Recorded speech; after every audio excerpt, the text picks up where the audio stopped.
Hello, everybody. Welcome back to From the Abyss. Today, I have a very special guest with me. Today, I have the man, the myth, the legend himself, Mr. Dino Cazares of Fear Factory, Divine Heresy, Assassino. He used to work with Brujeria, is that right? Correct. And a shit ton of And other metal bands. yes, thank you very much for having me on your show. I appreciate it. Yeah, thank you for being on here. You're the first guest the podcast has ever had, so What? Oh wow. yeah, because I'm breaking you in. yeah, I certainly appreciate that. So I just saw a post today that you're doing some more shows with Soulfly in Yes. Australia. Yes.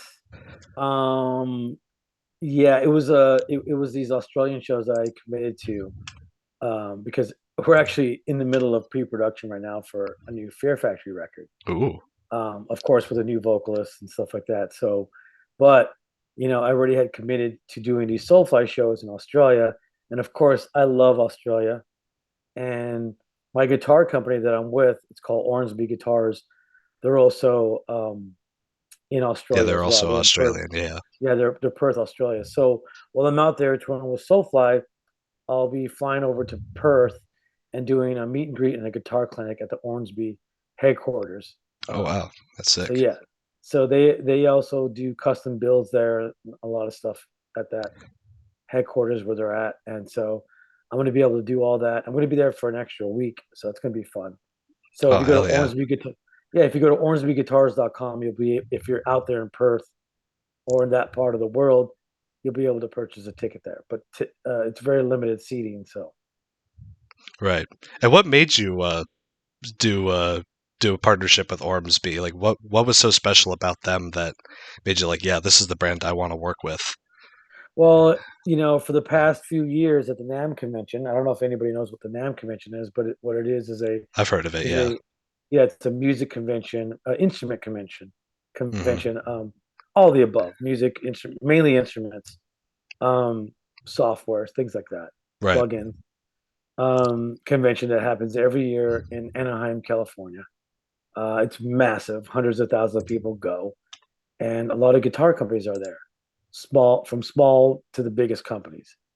Right. And Yeah. Ormsby used to have a little booth there, and every year I would go walking around and checking out all the other guitars from all the other companies, from small boutique companies to all the major companies. I just like to keep up and see what everybody has. Just Right. Yeah. I'm a guitar guy, so I like checking out different instruments or different luthiers that build these amazing guitars. So I stumbled across Ormsby guitars like a few years back, and I was always drawn to them every year during NAM because they just had some of the best made guitars. Um, I was with Ibanez for 22 years, so when the time came for me to leave Ibanez, I decided to go over to Ormsby Guitars because I just thought they were one of the best. Yeah, that's really cool. I really like your signatures. They have the one with the demanufacture album cover on the front, Yeah, and also the red and black camo one that you have. I always thought that one looked awesome. yeah. So we have the red and black camo. That's called the blood camo. We have the purple one. We have the black one, the trans black one. You can see through it. Um, and then we have the demanufactured guitar coming out. You can pre-order it now. Okay, And we also had the obsolete guitar as well. And that one we made a very limited amount, and we sold them all really quick. So yeah, a lot of their stuff is very affordable, very great quality, and very affordable prices. that's awesome. So you mentioned before that you guys are in pre-production for a brand new Fear Factory album That is with correct. a new vocalist. Hmm. Has that been difficult at all to keep that a secret? Because you have it confirmed who it is, right? No, Or no, I haven't confirmed with anybody who it is. Of course, the people close to me know who it is, but okay, as far as yeah, publicly, yeah. no, I haven't. Nobody knows who it is And yet. even if I did say his name, nobody would know because he's not really basically a person that's been in a famous band or nothing like that. Okay, So, well, that's but cool. I So really do. When I was looking for singers, I was looking for everything under the sun. You know what I mean? right, Guys in yeah, known bands, guys in unknown bands, guys in their bedrooms. You know what I mean? Because there's a Hmm. lot of talent everywhere. You know what I Oh mean? yeah, Um, and so and I audition a lot of females as well. So I audition everybody, but it always I narrowed it down to the top five, and then I narrowed it down to the top two, and then the top one. that's really cool. So I take it hasn't really been that hard to keep it a secret with the public. Just like It hasn't been that hard. Is that yeah, what you're saying? yeah, to like not just keep it on the down low and not immediately say who it was once you found the right person. Yeah, because it's such a touchy subject. You know what I mean? Because our the singer that we had for 30 years, he left a couple of years ago, Right, and it did take me over a year to narrow it down, really. And I think the reason why it took longer is because we were going through the COVID era too, and people just couldn't get here. Some people couldn't right, leave their yeah, countries. You know, just a lot of people couldn't get here for various reasons. You know what I mean? The main one being COVID, yeah, COVID restrictions and stuff like that, travel restrictions. So that took a little longer. I mean, I did everything. I did the majority of the stuff virtually, but when it came down to the narrowing, the last five, I had to see them in front of me. You know what I mean? right. I had to audition them in front of me. Because anybody can go into the studio and add effects and make themselves sound perfect. You know Oh what I mean? yeah, you have to And hear they can the they raw can vocal performance. they can edit it. But I was also asking people to send me raw vocal performances on video as well. But Okay, but I still needed to see them in person when yeah, I did the final auditions. Yeah. yeah, just to make sure that they were the right person that you kind of clicked with them because you don't want, Well, as I was gonna say, you don't really want to have somebody to band have them be perfect for you, sound wise, but have them not be like the greatest person to deal with outside of the well, music. when it was the top five, I talked to them, a lot over, you know, you know, emails or FaceTime or whatever. I talked to those people a few times, quite a few times, and then I just wanted to physically get them here because I just think putting them in a room, you know what I mean, me Yeah, jamming guitar and just seeing how they gel with me like that. I think that was the best way to do it. You know what I mean? And then of course with the whole band, stuff like that, and then ultimately in the studio with you. right. Yeah, it's awesome. Congrats on finding the new vocalist. We're gonna obviously find out who it is next year, or yeah, next year with the store with Static X, right? Yeah. So when I narrowed it down to the final two, I actually put them both in the studio to do cover songs or to sing over tracks, Yeah. and just to see how they were in the studio, and they were both excellent. So was it hard choosing between those two to be like, oh, I don't know which one Y- is Um, better? Or, for various reasons, it was kind of hard, but they were both really good. Um, but ultimately, I know I made the right choice, and I can't wait for the world to hear it. yeah, I'm sure everybody will be really hyped. I know I will be. Yes, and we do have the main thing is we do have the big Static X tour coming up um, Yep. across the U.S. It's going to be killer. Can't wait to get out there because it's been at least 6 years since Fear Factory's played. Wow. It's a long Yeah. time. Yes, it's been a very long time. So I can't wait to get out there and do it. But Right. it's kind of weird. It's like even though we haven't played in quite a while, we still managed to stay in the press. Bad or good, we're still there. We're still here. Yeah. Some people like to say we're irrelevant. Some people like to say we're relevant. I Yeah. say, as long as I get to do my art, I'm cool. Yeah. Well, I mean, you guys released a killer album last year, so it was,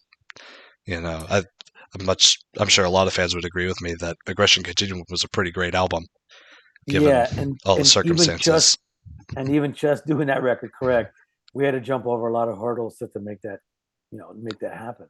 And I'm Yeah. glad that we were able to. And then I also released the remixes as well, Hmm. so that was really cool too. I thought that people would get a kick out of that. Yeah, so I listened to a little bit of the remix album. My favorite track was probably "I Am the Night Rider," the remix of "Fuel Injected Suicide Machine," which was already one of my favorite songs off the album. Yeah, And it was cool to hear such a unique interpretation of that song, and really all the songs on the album. Disruptor, Recode. yeah. I think that the Disruptor is probably the closest to the original song, Yeah, but I did hear a all lot of the the rest of original. them, all the rest of them were totally completely reworked. Pretty much sound like a new song. You know, especially when you get the tracks like "Worthless," which is completely different than the actual original song. Hmm. You know what I mean? Same thing with Monolith. You know, Right, yeah. that That one sounded way different than yeah, what but it's I cool. expected. That sounds cool. Yeah, it was awesome. And so, how did you end up picking the people to do the remixes for these songs? Like, I know Reese Fulber, I know he's worked with you guys for a long time, Yeah. but what about the other Well, guys that you worked with? he's an obvious choice, right? Hmm. Reese. You know, he's like the fifth member of the band. Um, but other guys like DJ Zardonic, I've been a fan of his for quite some time now. Okay, Yeah, and then we just barely talked like a year ago when we started this project, and I'm glad it all worked out with him because he was really gun ho about doing it, and um, also on I Am the Night Rider that remix version, there's two guys that collabed on it. That was Ardonic and a guy named right. Dualized Dysfunction. His name is Giuseppe Bassi, and he's actually worked with Fear Factory on some stuff on Genexus and Aggression Okay, Continuum. So he's been doing keyboard work here and there, um, and on those two albums. And then um, Rob G was a guy that my manager knew really well, and he is like an East Coast guy. They got the East Coast connection, and but I met Rob G like many years ago, and I'm a big fan of his as well. But I'm glad that we finally were able to collab on a track. Um, and Tyrant of Death, a guy based out of Canada. His name is Alex. He has this band called Tyrant of Death. So if you guys ever get a chance, check out his stuff. He did the Collapse remix, and that was killer. yeah, that was one of the ones I heard, and it sounded pretty great. Yeah, it was heavier than the original track. Yeah, that brings me off to a one-off question I was kind of curious about. So, the lowest you've ever gone as far as tuning wise was what, standard tuning on 8 strings? Yeah, standard tuning, but Collapse is actually F. It's an F. Okay, That's a half step down from standard um, on an eight string.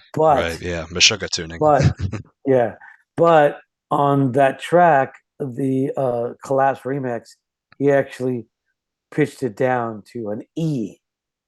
Wow, That's really low. Yeah. yeah. So I was gonna ask you, would you ever go any lower than that? Like, would you ever use like a 9 string guitar or I've anything tried a crazy like nine. that? I've tried a nine string guitar, but it was okay.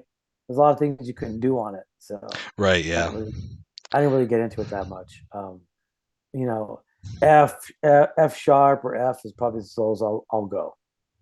Okay, yeah. I've never played an 8 string or a 9 string, so I have no idea what to go off of. I've But obviously played a I'm 7 never gonna before. say never. You know what I mean? I'm never gonna say never because you never know. You Right, know? but yeah, that's cool, and it's awesome the way that you guys are able to mix your albums the way that it doesn't sound like mud because with all the bass frequencies of the already low tuned guitars and then the bass and then all of the Yeah, kick drums and obviously the combination of heavy vocals and clean vocals. I imagine that'd be a mixing nightmare. yeah. I've listened to some bands, new school bands that are using eight string, and I noticed that sometimes the notes get lost. You know what I mean? Hmm. So that stuff is really hard to nail down. I know that like Meshuggah definitely have it down. They've Oh been yeah, doing it for quite some time now. yeah, So they pretty yeah. much Their you can albums hear sound all their incredible. Yeah, you can always hear all the notes really well, and um, but like I said, some of the new school bands they don't have it yet as far as the mixing, and some of the notes get lost. So that's one of the hard things about the frequencies on those low tuned guitars is it can get lost with the bass and the low end, and if it just sounds like mud, it's just not going to come through right.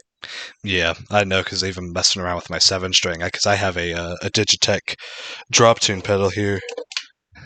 I have Nice. this thing, Yeah, and I know that one. I use that sometimes. I sometimes mess with it way low, like the octave down, to mess around like Yeah, some Doom soundtrack kind of stuff.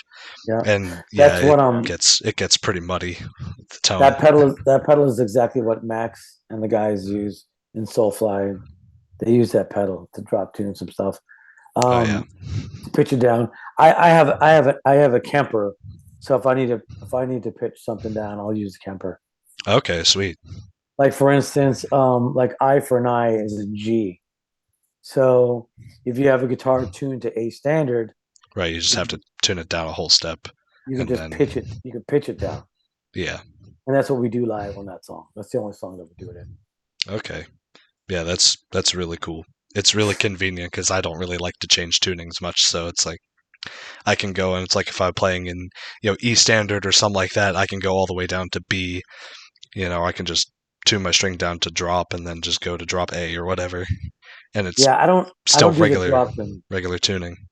I don't do the drop tuning. I like the standard tuning. I never liked the one finger thing, the one finger chord. I was never into that. I always like the chords, you know. Yeah, So and I that's always cool kept because myself. a lot of metal bands gravitate towards that drop tuning, and Yeah, I you're understand. always cool. I So understand. so going back to the tour next year with Static X, so Tony Campos is the bass player for both Fear Factory and Static X. Yep. Has that ever in the past made it like difficult to schedule shows? Like I know there's obviously been COVID for the past couple of years, and well, I guess it wouldn't since, or well, what it Well, we since haven't run into that problem yet. okay, Only because Fear Factory hasn't toured. Static X has been touring for the last couple of years, but we or last year and a half, but we haven't been touring at all. So that scheduling issue hasn't come up yet. Now on the Fear Factory Static X tour, Tony's doing double duty. right, yeah, So it's a lot of work. yes, it's a lot of work, but he's done it before. I mean, he's Yeah, done it to where he's done like three bands in one show. Like we wow, played, yeah, like just before COVID shut everything down in 2020 in March. Actually, that weekend when everything got shut down, we were actually in Mexico doing a festival, and Tony played with Static X, Assassino, and Soulfly, or was it Cavalera? Cavalera. okay, wow, Yeah. So he did all three bands yeah, in one day. that's that's awesome. Yeah, I saw Static X or not last year, earlier this year on the tour where they opened up for Rob Zombie, and yeah, they were great. So he's obviously the man. Yes, yes, yes. Tony's like one of my really good friends. Yep. So uh, I Zero Signal, the song that was used for the Mortal Kombat movie soundtrack. Yeah. Hmm. How did that happen? Like, Well, they knew that we were really big fans of music. You know what I mean? I'm sorry, video games. Video game company and the movie company knew that we were really big fans of it because of my drummer Raymond Herrera was going to all the video game conventions, and he had demanufactured instrumentals, and he was going around, or he had instrumentals of different stuff of Fear Factory, and he was going around and he was giving this CD to all these different video game companies, and somehow he got their attention. And when it came to making the movie, they had approached us on actually writing a song specifically for the movie. Now we're talking like 1994, right? So we wrote a song called Self Bias Resistor for the movie, right? But okay, but once we recorded Demanufacture, the album, the movie company heard Zero Signal. They go, hey, we want to put that instead of the song that you wrote for us. We want to put Zero Signal. and so they chose Zero Signal over South by Resistor. Yeah, that's cool. I never knew that Self-Bias Resistor was written for that movie. It was totally written for the movie, but then they ended up choosing Zero Signal, which is really cool. It worked out perfect. Yeah, yeah. I mean, they still chose a really great song, so Yeah, that's not really I think it big was deal. more because of the keyboards on Zero Signal. It had that haunting sound in there that Yeah, they used. yeah, It was Sub Zero and Johnny Cage when they were fighting. You right. hear it in the background. It was great. So is that all the connection that Fear Factory and Mortal Kombat have with each other, or is That was it. I mean, excuse me. Sorry about that. there you go? Other than the fact of like, just our drummer was just really hustling going to these video game connections. And there was a period where we were very consistent on video games, very consistent. I would like to say more so than most bands. As a matter of fact, I want to say that Raymond pretty much, really helped um, open the doors for other metal bands to be featured in video games. Now Right. that we're not saying that we were the first, definitely not the first, because there were other bands that were in video games. Like I believe, Megadeth was in one of the video games, um, Yeah, and a few other metal bands were in video games. But yeah. And I know Doom I, soundtrack was very inspired by Metallica, Slayer, Pantera, yeah, AC/DC, that stuff. They yeah, but used riffs. that was like really, really, you know, what is it called, 8-bit sounding type of.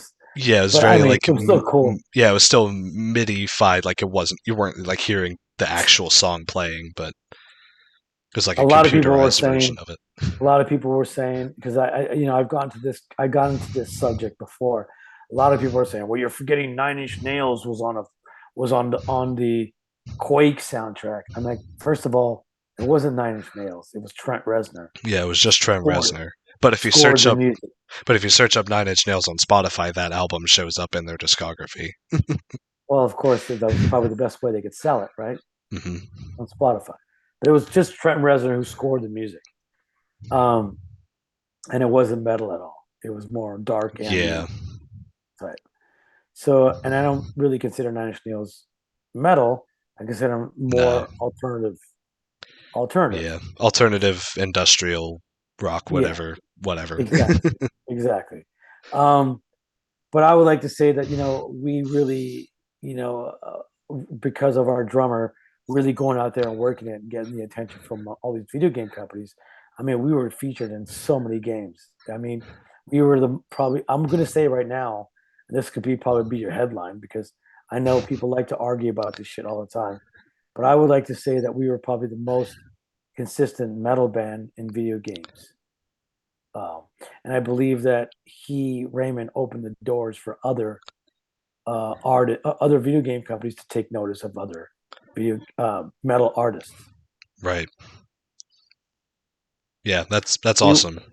yeah, we were actually commissioned to do songs, and it's really kind of funny because when we're writing songs for video games, um, a lot of times they only want 30 seconds or a minute, or sometimes a whole song. So we were writing songs specifically for video games. Like back in 1997, we worked with a guy named Tony Tellerico. I don't remember. I think it was for Test Drive 5 or one of those car games. I can't remember which one it was. Um, but I'm sure somebody in the comment section will correct me on that. But we went into the studio and we specifically wrote songs for a video game under Tony Tellerico was pretty much directing us and telling us what to write. That was really cool. I really enjoyed that. And we wrote like four songs that later on was on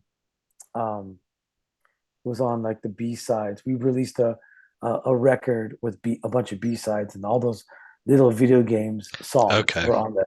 Was it the Hate Oh, Files the album hate or files. Yep. okay. Yeah.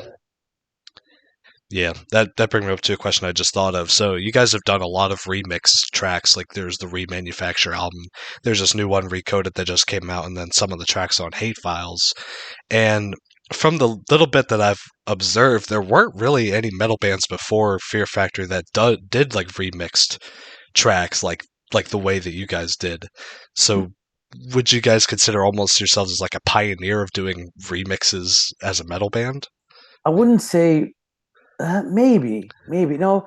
I mean, I know there was other bands that did it for sure. Godflesh, Ministry. There was even a grindcore band called Brutal Truth that had done Okay. some remixes before. But you know, we're so I would say, for me, I just loved industrial electronic techno music, way back. And so I wanted to do remixes because I just thought it was a good idea to do one. You know what I mean? And then us connecting with Reese Fulber back in 1992 to do it. Um, I would like to say that we did a pretty extreme version. Yeah, probably maybe the most extreme. No, I think Brutal Truth had an extreme version, but we're right there with those guys. Right around the same time we all did it. Yeah, Okay. but Yeah. I don't. But I don't. I know that I think Godflesh was probably one of the few that I've heard that released I believe, an EP of remixes. Okay. Yeah. I'm Uh, not. I'm not too familiar with Godflesh. I'll have to listen yeah, more of them. but probably nothing as dancey as ours. I don't know. Ours was very dancey, and I think we totally reconstructed the whole song to make it sound like a whole new song. Whereas some of these guys, when they remix their tracks, it's kind of like kind of you could hear what it was, you know. Where ours, I think at the time when we did Fears of Mind Killer, you couldn't tell what the fuck where it came from. You couldn't tell what song it was. There was only one song called Scapegoat that was kind of like that. Okay. But and then we released a full length album of Remanufacture, and then another one of Recode. You know what I mean? There weren't a lot of bands that did it. Later on, I think Rob Zombie did it around the mid to late '90s.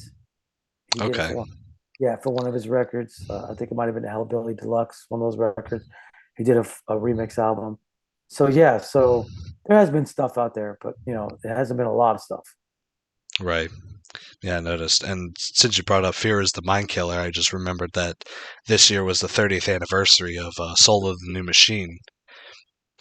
Oh yeah. It's awesome to think that, you guys have been around for as long as that and you've been still killing it. Well, You our know. first record would have been in 1991 with Concrete, but things didn't work out. Hmm. And but later on, the guy who produced the record, a guy named Ross Robinson, later on sold the master tapes to Roadrunner Records, so they were able to release it in 2002. Right, yeah. So would you still So, consider that the first official Fear Factory album, even though it got released later? I guess so. It could have been, could have been. Okay. Yeah, I was just It was wondering recorded. It because I was know you recorded in guys 1991. Yeah. yeah, because I know you guys re-recorded a couple of the tracks for Soul of a New Machine. Half of them. I mean, like Big God, Self Immolation, and there was tracks that came out later uh, on Obsolete on the B sides on Obsolete with I think Concrete and Soul Wound, and then now on the Mechanized record, the re-release of the Mechanized record, you're going to hear a track called Song de Niños, Okay. which was recorded on the first album from 1991, Concrete, and we re-recorded it for the Mechanized album. So that's going to be released coming up soon as well. Okay. Yeah, that's really cool. And I heard you guys are doing The Industrialist too, Yeah, doing the a re-release Industrialist of will be that. coming out too. Yeah, we ended up putting live drums on that because a lot of people were really turned off by the electronic drums, the drum programming. Right. Which is Yeah. weird to think because, with a band as many industrial ties as Fear Factory, I mean, I heard pre-recorded drum, or not pre-recorded, but drum machines and stuff like that were pretty common for those guys to Of course, use. of So it's course, like, of I don't course. know. But it's cool you're You know, finally doing it now. one of our big main influences, was Ministry and Nine Inch Nails and Godflesh. None of those guys, they had live drums here and there. I don't believe Godflesh ever. I believe in the beginning they never played with the drummer, but I know later on they did. Um, I believe Trent Reznor started out with a drummer, but I don't didn't sound like a live drummer on the records. You know, Hmm. same thing with Al Jorgensen. I believe they. I'm not sure exactly how they did their records, but I know they had a lot of programming and probably a mix of both. Yeah, So those are the bands that we were really influenced by to go more the electronic route. Same thing with Frontline Assembly. right. And I know Typo Negative used drum machines a lot on their albums too. And like I know in Yeah, like the very beginning and the very end of their career they used live drums, but yeah. I don't know why people were made such a stink about it. We had uh, the Industrialist got bad reviews just because of the drum programming. You know what I yeah. mean? Yeah, it's weird how just one little thing can just tank an album in terms of Exactly. reception. It's almost like the album got canceled because of it. You know what I mean? Yeah, yeah, it's unfortunate, but I guess that's just the way things are, I guess. But it's so funny because a lot of bands nowadays are pretty much doing everything on their laptop. Yeah, You know what I mean? With yeah, with that's, no live drummers. On the yeah, record, on records. It's yeah, like they have drummers that play live, but maybe not on the record. You know what I mean? yeah. And there's even Like, like plugins and stuff too that have, you could do pre-recorded bass and guitar too. It's like, I yeah, I don't haven't get why messed that's around. appealing with that. I haven't messed around with that so much as far as guitars and bass, but definitely drums for sure. Like all the pre-production I do is all programmed drums. And then once we get all the songs down, this is what we did on the last record. Once we write all the songs, get them all down, then we get the drummer at the end to come in and record live drums on it. Okay. Yeah, that's cool. I've heard a lot of bands do that where they just have a drum machine to kind of get an idea and then they give it to the drummer and be like, hey, here's, do what you got to do Yeah, well, what we with do is it. we write the whole song. We write the whole song with vocals. It's the album's ready to go, or the album's already complete. The writing process. The guitars are going to be the guitars for the album. Same thing with the bass. Same with the vocals and keyboards. We have drum programming, and then that's when we give it to the drummer to do his thing.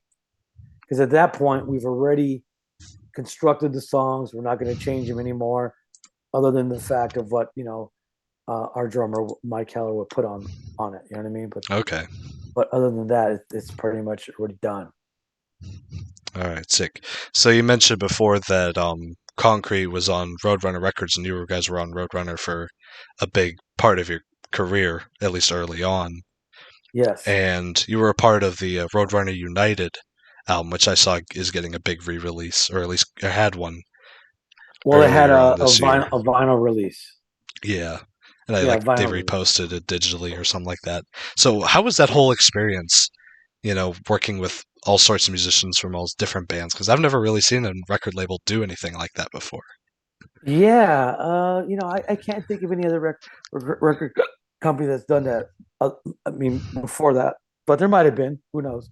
Um, but it was great to be picked to be one of the team captains. Um, I had a blast. I've no we were on I was on Roadrunner Records for quite some time. I had a really good relationship with them, and I was lucky that Monty Connor picked me as being one of the team captains. And I was like, I just picked my friends, everybody that I knew, um, to be part of my team. Yeah, that's really cool. And you were what? It was you, Rob Flynn from Machine Head, Matt Hafey of Trivium, and Joey Jordison, right? A Yes, Slipknot. exactly, exactly. Yeah, we Okay, were the yeah, four team captains. Yeah, yeah, that's awesome. yeah. I the track called "The End." This is one of my songs, and Matt Heafy sang on the track. That was the first single of the album, first video, actually the only video, and the first single of the album. Yeah, that's awesome. I'm a huge Trivium fan, so I like doing researching of what they all do and what a lot of bands I like do Yeah, it's, too. it's the So only time I ever worked with Matt Heafy. Hopefully, sometime somewhere in the future, I'll get to yeah, work with him.